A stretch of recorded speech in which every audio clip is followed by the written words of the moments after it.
नमस्कार, मैं हूं आपके साथ विशाल कालरा। अफगानिस्तान में तालिबान राज है और जो भारतीय अफगानिस्तान में फंसे हुए हैं उन्हें भारत वापस लाया जा रहा है। काबुल से जिन भारतीयों को आज गुजरात के जामनगर एयरपोर्ट स्टेशन पर लाया गया था, उन्हें अब से कुछ देर पहले दिल्ली के पास गाजियाबाद के हिंडन एयरबेस पर लाया गया। यहां से सभी लोगों को उनके घर भेज दिया गया है। हिंडन एयरबेस से निकले लोगों की तस्वीर आप देख रहे हैं। इन्हीं लोगों से बात की है हमारे संवाददाता मनीष शुक्ला ने। सुनवाते हैं आपको इनका क्या कहना है।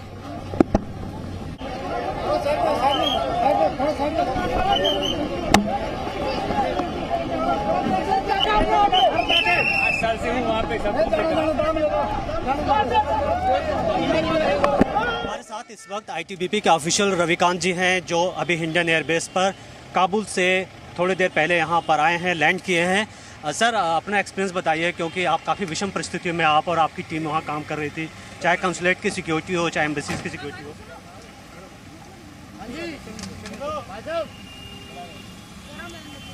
देखिए, ऐसा है कि जो काम हम लोगों को सौंपा गया था आईटीबीपी की कमांडो टीम को, जो कि अफगानिस्तान में काबुल, जलालाबाद, मजार शरीफ, हेरात और कंधार 5 लोकेशन में सुरक्षा देती है, तो मैं वहाँ कमांडिंग ऑफिसर की हैसियत से था। कल का जो ऑपरेशन आज और कल का और आज की रात का मिलाकर ऑपरेशन था, बड़ा चैलेंजिंग था, क्योंकि हम एक ऐसी कंट्री में अपने लोगों को इवैक्यूएट करने की कोशिश कर रहे थे जहाँ की हमारा रीइंफोर्समेंट नहीं था। गवर्नमेंट ऑफ इंडिया ने काफ़ी अच्छा कोऑर्डिनेट किया, बट ग्राउंड में इम्प्लीमेंट करने की जब बारी आई तो मेरे कमांडोज ने फुल सिक्योरिटी के साथ में और अपने राजनयिकों को, ऑफिशियल्स को, डायस्पोरा को और ख़ुद अपने कमांडोज की टीम हम सुरक्षित निकल कर आए हैं। और निश्चित ही 0% किसी नुकसान के साथ सकुशल अपनी टीम को निकालना काफ़ी मतलब हमें संतुष्टि देता है। सर, कल की जो तस्वीरें थी काबुल एयरपोर्ट के, पूरे देश में लोग बड़े कंसर्न थे कि वहाँ जो मारामारी बची हुई थी, ऐसी स्थिति में क्या आप लोगों ने उम्मीद की हुई थी कि इतनी ईजिली सब कुछ इवैक्यूएशन का प्रोसेस हो जाएगा और भी वहाँ भारतीय होंगे? आपका क्या एक्सपीरियंस रहा सर? देखिए, ऑपरेशन बहुत चैलेंजिंग था। मैं उसकी स्पेसिफिक डिटेल्स आपको नहीं दूंगा, लेकिन मैं इतना ज़रूर बताऊंगा कि पिछले 15 तारीख को, 15 अगस्त के दिन शाम को सिचुएशन ये थी कि हम लोग कमांडो सारे तैयार थे। हमने सोच लिया था कि आज आर पार की फ़ाइट होने वाली है। इसके आगे की मैं डिटेल्स आपको बताऊंगा नहीं। उस बीच में हमने जब काबुल की सड़कों पर लड़ाई चल रही थी, उस टाइम पर हमने लोगों को वहाँ से इवैक्यूएट किया, जो हमारी पहली पार्टी आई थी। सर, आपके घर के मेंबर भी काफ़ी कंसर्न होंगे, परेशान होंगे। किस तरीके से आप एश्योर कर रहे थे कि वो परेशान ना हो और आप आराम से यहाँ पर आ जाएंगे, आपकी टीम आराम से आ जाएगी? देखिए, ऐसा है कि बच्चे तो उधर हम जाग रहे थे, इधर बच्चे जाग रहे थे, है ना। सर, आप इमोशनल दिख रहे हैं। नहीं, इमोशनल कुछ नहीं है ना। चलिए, ठीक है। अब मेरा आखिरी सवाल, हमने कई बार देखा कि तालिबान के कुछ अटैक भी हुए कंसुलेट्स पे, पहले भी अटैक हुए। कितना थ्रेट था हमारे कंसुलेट्स पे? हम किसी ग्रुप का नाम नहीं लेंगे, ना हम किसी डिप्लोमेटिक विषयों पर मैं बोलूँगा। चूँकि मेरी कमांडो टीम वहाँ थी, मैं आईटीबीपी की कमांडो टीम को, जो हमारा प्राथमिक जो उद्देश्य था, उसके साथ गए थे और उसमें बहुत अच्छा किया आईटीबीपी ने। इस बात की संतुष्टि है कि जिस देश ने भरोसा किया हमारे साथ, 3 दिन से, जो कई दिन से परेशान थी देश की जनता, हमारे लिए चिंता कर रही थी, वो उन परिस्थितियों में हमारे कमांडोज खरे उतरे और हम एक दूसरी देश की धरती पर, जो कि विषम परिस्थितियों में था, वहाँ से अपने 100% लोगों को सुरक्षित निकाल के लाए हैं। Thank you. से बात करें, आप समझ सकते हैं सर, आप जिस मुश्किलात से, जिस तरीके से आपने विषम परिस्थिति में काम किया, जाहिर तौर पर थैंक यू से बात करने के लिए। तो ये थे हमारे साथ आईटीबीपी के कमांडेंट, जिनका कहना था कि एक वक्त ऐसा भी आ गया था जब ऐसा लग रहा था कि कहीं पर ऐसे हालात ना हो जाएं कि फायरिंग करनी पड़े या आर पार की लड़ाई लड़नी पड़े। लेकिन आईटीबीपी, जैसा हम जानते हैं कि चाइना बॉर्डर की, वो हमारे इंडिया चाइना बॉर्डर पर डिप्लॉय हैं, लेकिन हर फ्रंट पर इस तरीके से आईटीबीपी काम करती है। और आप देखें तो यहाँ गाड़ियों के ऊपर जब वो बाहर निकल रहे थे तो जो लोग थे उन्होंने फूलों की बारिश की, क्योंकि लोगों को मालूम है कि किस तरीके से हमारे ये जवान वहाँ पर काम कर रहे थे। वहाँ पर तालिबान के अटैक होने का हमेशा ख़तरा होता था। कंसुलेट्स पे कई बार ऐसी तस्वीरें आई जब तालिबान ने जो है वो सीढ़ियों के ज़रिए अंदर घुसने की कोशिश की। हम जानते हैं कि पाकिस्तान के ISI लगातार ये कोशिश में थी कि भारत का जो मिशन है वो फेल हो जाए अफ़गानिस्तान के अंदर, लेकिन ये जो जवान हैं, और इसके साथ आपने देखा कि कैसे बस से पूरे आईटीबीपी की टीम जा रही थी, उन्होंने अपनी ड्यूटी बखूबी निभाई और देश जाहिर तौर पर इन जवानों की बहादुरी की प्रशंसा करता है। मनीष शुक्ला, जी media, Indian airbase, Ghaziabad.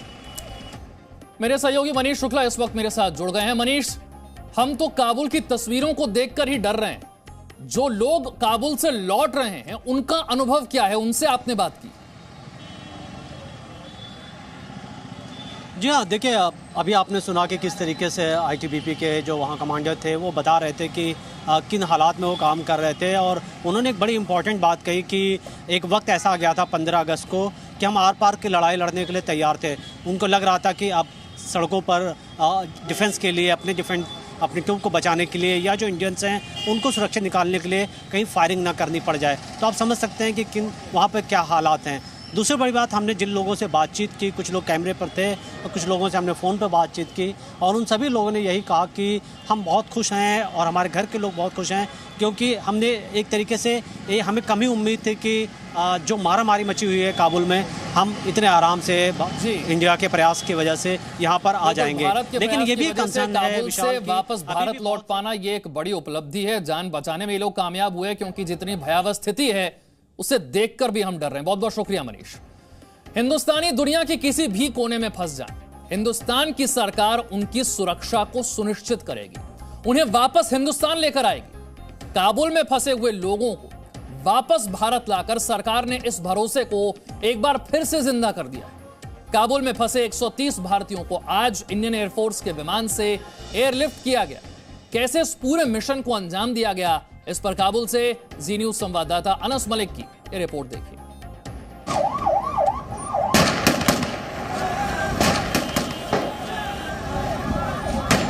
Kabul के एयरपोर्ट की इस दीवार पर एक तालिबानी अंधाधुंध फायरिंग कर रहा है।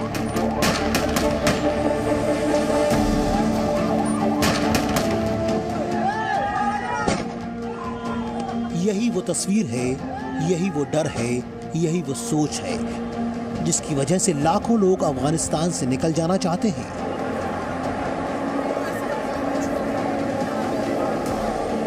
काबुल एयरपोर्ट की ओर जाने वाली सड़क से लेकर रनवे तक लोगों की भीड़ है, भगदड़ है और टूटती उम्मीदें हैं।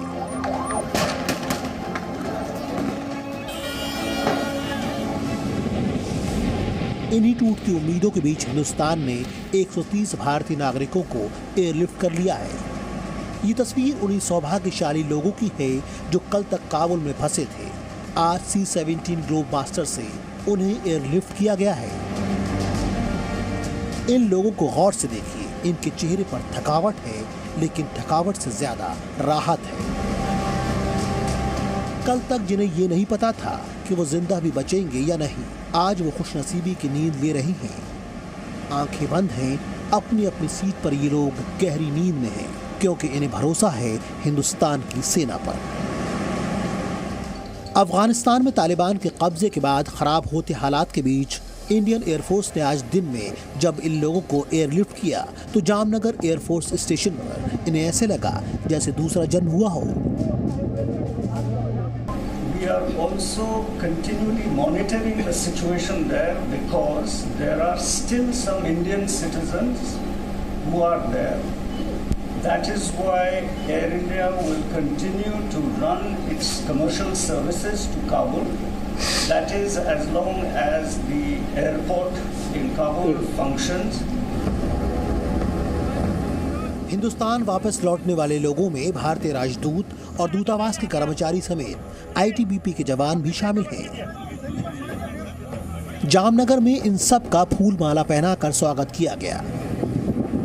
जामनगर में लैंडिंग के बाद प्लेन में सवार लोगों ने राहत की सांस ली।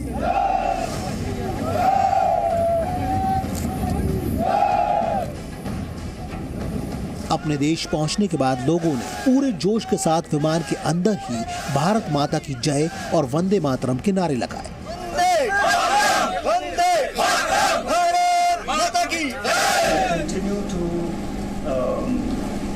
Ensure that anyone who is stuck there is somehow brought here, for which the Ministry of External Affairs has opened a help desk which is operating already.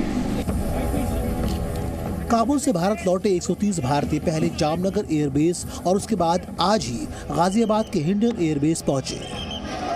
इन 130 भारतीयों में आईटीबीपी जवान तेजिंदर शर्मा भी शामिल हैं, जिनके परिवार वाले दिन में हिंडन एयरबेस पहुंच गए थे। आईटीबीपी जवान तेजिंदर शर्मा के रिश्तेदार ने बताया कि परिवार के लोग काफी डर गए थे, लेकिन अब उनके चेहरे पर चमक है। जिस हिसाब से मीडिया न्यूज देख रहे थे और उनकी बातों से तो नहीं लग रहा था, बाकी मीडिया से बहुत ज्यादा हम पैनिक हो रखे थे। बातों से तो वो ये दिलासा देते थे कि सुरक्षित आ ही जाएंगे, हम इंडिया आएंगे। लास्ट टाइम कब आपकी उनसे बात हुई थी आपने? आज भी हम बात करिए, मैं जब वो गुजरात एयरपोर्ट पे उतरे हैं तो हमारी बात हुई है कि हम सुरक्षित यहाँ पहुँच चुके हैं। भारत सरकार को कुछ कहना चाहेंगे? बहुत धन्यवाद देना चाहेंगे हम भारत सरकार के लिए, जो सुरक्षित हमारे जो जवान हैं, हमारे राजदूत हैं, जितने भी सभी लोग सुरक्षित वहाँ से वापस आए, उनमें भारत सरकार के लिए हम धन्यवाद दें। भारत ही नहीं, तकरीबन हर लोकतांत्रिक देश अपने अपने नागरिकों को अफगानिस्तान से एयरलिफ्ट करने में लगा है। एयरलिफ्ट की एक और तस्वीर सामने आई है। इस तस्वीर में सैकड़ों लोग विमान के अंदर जमीन पर बैठे हैं। बच्चे हैं, औरतें हैं और पुरुष भी हैं। इस विमान में बैठा हर एक शख्स बेबस है। इनके चेहरे बता रहे हैं कि तालिबान का खौफ कितना ज्यादा है। अनस मलिक, जी मीडिया, काबुल। अफगानिस्तान से और खासतौर से काबुल से बहुत ही हैरान कर देने वाली तस्वीरें आ रही हैं। लोगों के डर को ये बयां करती हैं। ये एक तस्वीर देखिए, इसे देखकर आप भी हैरान रह जाएंगे। काबुल से निकलने के लिए अफगानिस्तान के लोग कैसे विमान के बाहरी हिस्से पर लटक रहे हैं। ये देखिए, ये विमान का बाहरी हिस्सा और बाहरी हिस्से पर लटकते हुए लोग किसी भी तरह से ये काबुल से बाहर निकलना चाहते हैं। ये तस्वीरें दिल दहला देने वाली हैं। ये जानते हैं कि इस तरह से बाहरी हिस्से पर सवार होकर वो जिंदा नहीं बचेंगे। जैसे ही विमान टेक ऑफ करेगा, सैकड़ों फीट की ऊंचाई पर होगा, इनका संतुलन भी खो जाएगा, ये नीचे गिर जाएंगे। इसके बावजूद ये काबुल से निकलने की जल्दी में है और किसी भी तरह विमान में सवार होना चाहते हैं, प्लेन पर चढ़ना चाहते हैं। अंदर सीट नहीं मिली, अंदर जगह नहीं मिली तो प्लेन के बाहरी हिस्से पर जाकर लटक गए, बैठ गए हैं प्लेन के बाहरी हिस्से पर। काबुल एयरपोर्ट, रनवे की तस्वीर, रनवे के आसपास हजारों की संख्या में लोग।